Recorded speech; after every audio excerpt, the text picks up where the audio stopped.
نحمده ونصلي ونسلم على رسوله الكريم مولاي صل وسلم دائما أبدا على حبيبك خير الخلق كلهم.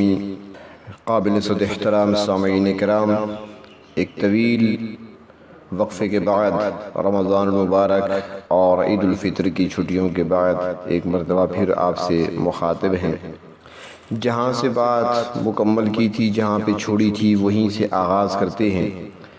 سورۃ البقرہ کے 117 درس اور 176 آیات پر گفتگو ہو چکی.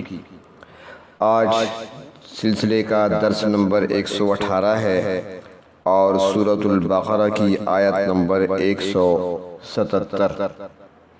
جب قبلے کی تبدیلی کا حکم نازل ہوا، جس کی تفصیل پہلے گزر چکی ہے، اور اللہ رب العزت نے اس موقع پر بیت المقدس سے بیت اللہ کی طرف رخ کرنے کا حکم دیا، تو یہ بات کچھ لوگوں پر بڑی گراں گزری، کیونکہ ہر ایک اپنے قبلے کی طرف رخ کرنا ہی اصل نیکی سمجھتا تھا. ہر مذہب کا اپنا قبلہ ہوتا ہے، تو ہر ایک مذہب والا اپنے قبلہ کو دوسرے قبلہ پر فوقیت دیتا تھا. تو انہوں نے جب یہ دیکھا کہ مسلمانوں کا قبلہ تبدیل ہو گیا، مسلمانوں نے رخ اپنا بدل دیا بیت المقدس سے بیت اللہ کی طرف، تو وہ کہنے لگے کہ مسلمانوں نے بیت اللہ کی طرف رخ کر کے اپنی تمام نیکیاں ضائع کر دی ہیں. تو اللہ رب العزت نے اس آیت میں ان کے اس غلط گمان کی تردید فرمائی ہے کہ نیکی اس بات میں نہیں جس میں یہ لوگ جھگڑا کر رہے ہیں. ساتھ میں قبلہ کی تبدیلی کی حکمت بیان کرتے ہوئے مسلمانوں کو اس بات پر بھی متنبہ فرما دیا کہ اس طرح کی باتوں میں لگ کر اصل دین سے دستبردار ہو جانا کوئی عقل مندی نہیں، کیونکہ اصل نیکی مشرق یا مغرب کی طرف رخ کرنے کا نام نہیں، بلکہ نیکی تو اللہ رب العزت کے حکم پر سر جھکا دینے کا نام ہے. لہٰذا اللہ تعالیٰ جس وقت جس قسم کا اور جو بھی حکم دیں اس پر عمل کرنا ہی حقیقت میں نیکی اور اطاعت ہے. تو ارشاد فرمایا لیس البر ان تولوا وجوہکم قبل المشرق والمغرب. فرمایا نیکی اس میں نہیں ہے کہ تم اپنے چہروں کو مشرق اور مغرب کی طرف پھیر لیا کرو، ولیکن البر من آمن باللہ والیوم الآخر. لیکن نیکی یہ ہے کہ کوئی شخص اللہ رب العزت پر ایمان لائے اور آخرت کے دن پر ایمان لائے. تو اب نیکی کیا ہے؟ تو اس آیت میں نیکی کے جن کاموں کا بیان ہے وہ ارشاد فرمائے ہے، اور یہ ایک جامع آیت ہے. مفسرین کرام فرماتے ہیں کہ اس آیت میں بڑی جامعیت کے ساتھ اسلام کی روشن تعلیمات کا خلاصہ بیان کیا گیا ہے. چونکہ اسلام کی تعلیمات کا تعلق عقائد، معاملات، عبادات اور اخلاق سے ہے، لہٰذا ان سبھی باتوں کو یہاں پر بیان فرمایا گیا ہے. تو اس میں پہلے نمبر پر فرمایا آمن باللہ، یعنی اللہ تعالیٰ پر ایمان لانا، اللہ رب العزت کو وحدہ لا شریک ماننا اور یہ عقیدہ رکھنا کہ ذات اور صفات کے اعتبار سے کوئی اس کا شریک اور اس کا ہمسر نہیں ہے. اللہ رب العزت کی صفات کا انکار بھی اسی طرح کفر ہے جس طرح اس کی ذات کا انکار کفر اور دہریت کہلاتا ہے. تقدیر پر ایمان لانا یہ بھی ضروری ہے، اس کے بغیر انسان مومن نہیں ہو سکتا. حدیث شریف میں آتا ہے کہ کوئی شخص احد پہاڑ کے برابر اللہ تعالیٰ کی راہ میں سونا خرچ کرتا ہے مگر تقدیر پر ایمان نہیں لاتا، تو اس کی اتنی بڑی خیرات بھی اللہ رب العزت کی بارگاہ میں مقبول نہیں ہوتی. دوسرے نمبر پہ فرمایا والیوم الآخر، آخرت پر ایمان لانا. آخرت پر ایمان لانے میں وہ تمام باتیں شامل ہیں جن کا ذکر قرآن پاک اور احادیث نبوی صلی اللہ علیہ وسلم میں موجود ہے، مثلا موت کے بعد دوبارہ زندہ ہونا، حساب و کتاب کا ہونا، پل صراط سے گزرنا، نیک لوگوں کا جنت اور برے لوگوں کا دوزخ میں داخل ہونا، یہ ساری باتیں اس میں شامل ہیں۔ والملائکہ، اور فرشتوں پر ایمان لانا، فرشتوں پر ایمان لانا کہ وہ اللہ تعالیٰ کی نورانی مخلوق، شہوات اور بشری ضروریات سے پاک اور اللہ تعالیٰ کے تابعدار بندے ہیں۔ اللہ تعالیٰ نے جو کام ان کے سپرد کیے ہیں ان میں ذرا برابر کوتاہی نہیں کرتے۔ اس کے بعد فرمایا والکتاب، یعنی کتاب پر ایمان لانا۔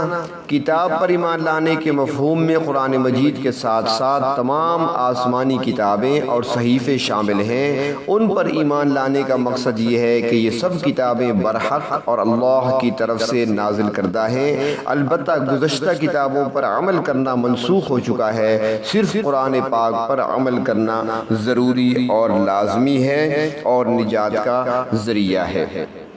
والنبیین، اور انبیاء علیہ السلام پر ایمان لانا، یعنی تمام نبیوں پر ایمان لانا کہ وہ اللہ تعالیٰ کے معصوم بندے اور مخلوق تک اللہ کا پیغام پہنچانے والے ہیں۔ البتہ گزشتہ انبیاء علیہ السلام کی شریعتیں منسوخ ہو چکی ہیں، اب صرف شریعت محمدیہ علیہ السلام پر عمل کیا جائے گا۔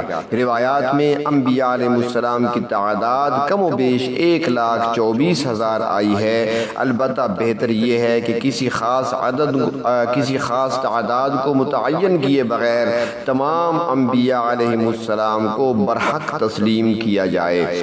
یہاں تک عقائد کا بیان ہے۔ آگے معاملات کا بیان فرمایا۔ معاملات میں کون سی چیزیں، کون سی نیکیاں شامل ہیں، تو اس کے بارے میں اللہ رب العزت یہاں پر ارشاد فرماتے ہیں کہ وَآتَ الْمَالَ عَلَى حُبِّهِ ذَوِي الْقُرْبَى، یعنی مال کا خرچ کرنا۔ اب مال کو خرچ کہاں بھی کیا جائے، کیونکہ انسان کو مال کے ساتھ محبت ہوتی ہے بڑی، تو محبت کے باوجود اسے خرچ کرنا ہے۔ تو اب وہ مال کہاں پہ خرچ کرنا ہے، کس جگہ پہ خرچ کرنا ہے، تو فرمایا کہ مال کو خرچ کرنا ہے سب سے پہلے جو مستحقین ہیں ان میں سے سب سے پہلا نمبر ہے رشتہ داروں کا، جو آپ کے قریبی عزیز ہیں۔ اللہ رب العزت کی رضامندی کی خاطر رشتہ داروں پر خرچ کرنا۔ جناب نبی کریم صلی اللہ علیہ وسلم کا ارشاد مبارک ہے کہ مسکین کو صدقہ دینے میں صرف صدقہ کا ثواب ہے، اور جس سے رشتہ داری ہو اس کو صدقہ دینے میں دوہرا ثواب ہے، کیونکہ وہ صدقہ بھی ہے اور صلہ رحمی بھی ہے۔ ترمذی شریف جلد اول۔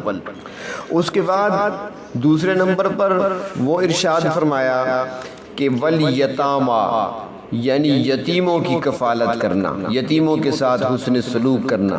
یتیم اس نابالغ بچہ کو کہا جاتا ہے جس کا والد فوت ہو چکا ہو، چونکہ یتیم بچے حاجت مند ہونے کے ساتھ ساتھ کمانے کے قابل بھی نہیں ہوتے، اس لیے ان پر خرچ کرنے کی ترغیب دی گئی ہے۔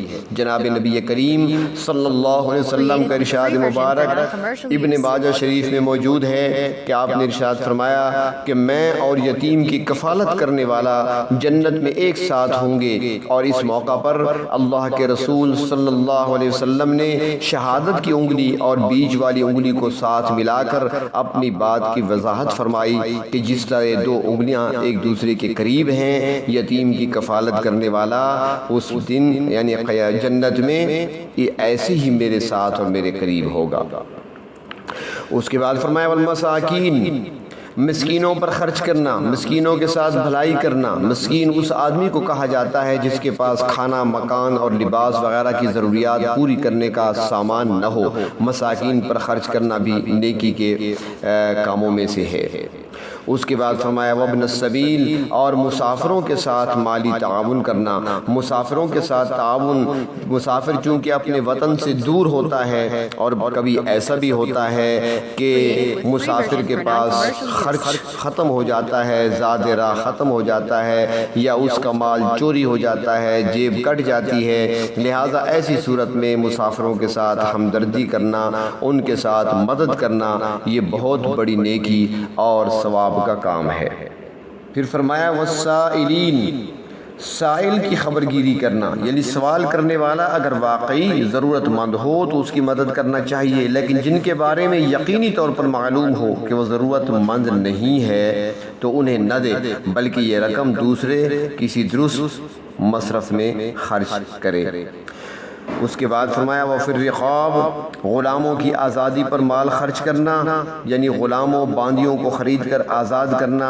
ابن کثیر رحمۃ اللہ علیہ فرماتے ہیں کہ اس سے مکاتبوں کی رہائی کے لیے ان کے آقاؤں نے مال ادا کرنے کی شرط عائد کر رکھی ہے تو ان کی آزاد کرانے میں مدد دینا مراد ہے، لیکن اب چونکہ بین الاقوامی طور پر غلام بنانے کا سلسلہ ختم ہو چکا ہے، لہٰذا اس کی ایک صورت یہ ہوگی کہ جو لوگ ناحق قید و بند کی صعوبتوں کا شکار ہیں تو زر ضمانت ادا کر کے ان کو رہائی دلائی جائے۔ تفسیر روح القرآن جلد اول۔ تو یہاں تک پہلے عقائد کا بیان تھا والنبیین تک، اور اب یہاں پر آت المال سے لے کر وفی الرقاب تک یہاں تک معاملات کا بیان ہے۔ اب اس کے بعد اسلامی نظام عبادات کے دو اہم ارکان نماز اور زکوٰۃ کا ذکر فرمایا۔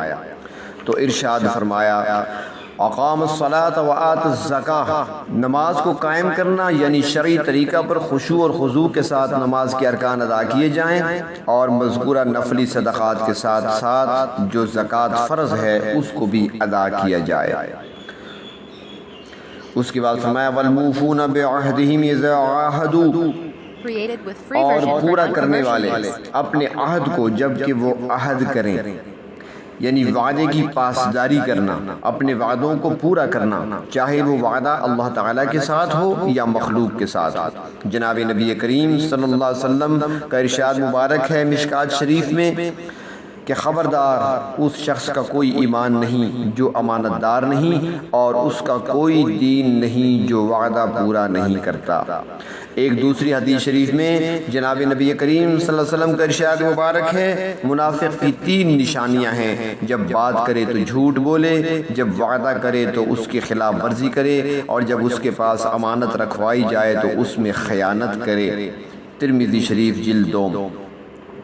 اس کے بعد فرمایا والصابرین، اور صبر کرنے والے، یعنی پریشانیوں پر، مصائب پر صبر کرنا، مصائب اور پریشان کن حالات میں صبر کا مظاہرہ کرنا، چونکہ دنیا میں انسان کا واسطہ مختلف قسم کے حالات سے پڑا رہتا ہے، اس لیے یہاں فرمایا جا رہا ہے کہ مالی اور جسمانی پریشانیوں پر صبر کرنا، اور اسی طرح جنگ کے وقت دشمنان دین کی طرف سے جو تکلیف پہنچے اس پر بھی صبر کرنا، یہ بھی تقوی اور نیکی کے کاموں میں سے ہے۔ یہاں پر اسلام جس ضابطۂ اخلاق کی اپنے ماننے والوں کو تعلیم دیتا ہے اس کی وضاحت کر دی گئی، اور اس کے بعد فرمایا اولئک الذین صدقوا، یہی لوگ ہیں جنہوں نے سچائی کی راہ اختیار کی، واولئک هم المتقون، اور یہی لوگ پرہیزگار ہیں۔ مذکورہ بالا صفات اپنانے والوں کی تعریف بیان کرتے ہوئے اللہ رب العزت نے فرمایا ہے کہ حقیقت میں یہی لوگ اپنے دعوی ایمان میں سچے ہیں اور تقوی کے اعلیٰ مقام پر فائز ہیں۔ حضرت ابن مسعود رضی اللہ تعالیٰ عنہ نے جناب نبی کریم صلی اللہ علیہ وسلم سے روایت نقل کی ہے، مسلم شریف جلد 2 میں ہے کہ تم لوگ سچائی کو لازم پکڑ لو، کیونکہ سچائی نیکی کی طرف رہنمائی کرتی ہے اور نیکی جنت کی طرف رہنمائی کرتی ہے، اور آدمی مسلسل سچ بولتا رہتا ہے یہاں تک کہ اللہ کے ہاں صدیق لکھا جاتا ہے۔ اس آیت سے معلوم ہوا یہ مسئلہ بھی کہ زکوٰۃ کے علاوہ بھی بہت سارے مصارف ہیں جن پر مال خرچ کرنا چاہیے، جیسے ان غریب رشتہ داروں پر خرچ کرنا جو کمانے سے معذور ہوں، اور اگر کوئی نادار بیمار ہو تو مال خرچ کر کے اس کا علاج کرانا اور اس کی جان بچانا بھی فرض ہے۔ اس طرح جہاں ضرورت ہو وہاں مساجد و مدارس وغیرہ بنانے پر مال خرچ کرنا بھی دینی تقاضا ہے اور فریضہ ہے۔ اللہ تبارک و تعالی عمل کی توفیق عطا فرمائے۔ وآخر الدعوانا عن الحمد للہ۔